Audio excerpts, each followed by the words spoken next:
Magandang buhay! Welcome back to my mini vlog. Ngayon nga ay araw ng Sabado, pinagpaparanya ko lang naman yung pula kong buhok. Di ba, lakas makatanda?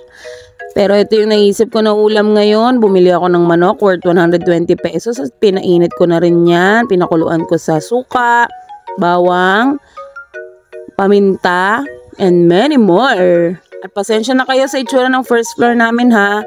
Kasi nga, 'di ba, sabi ko nga sa inyo, wala nga kaming pera pang pagawa, kaya kung meron kayo, bigyan nyo kami. Let's go. Magpa-fry tayo ng chicken ngayon. Yan ang naisip kong ulam for lunch. Ang hirap kasi mag-isip talaga ng ulam araw-araw, sa totoo lang. At itong video na to, actually nung nakaraan pa to, sumimba kami dito lang sa simbahan ng San Nicolas de Tolentino, dito sa katabi namin. Kasi nga dumating si Father Badong at meron kaming gawain sa El Divino Rostro. Kaya naman ito, buong pamilya nakasuporta sa gawain. Yes.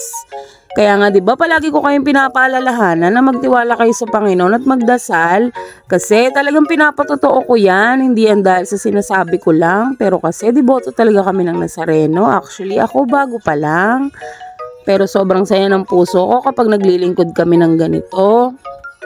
Dahil sa asawa ko, napalapit ako sa Panginoon at napalapit ako sa puso niya. Piliin niyo palagi maging masaya.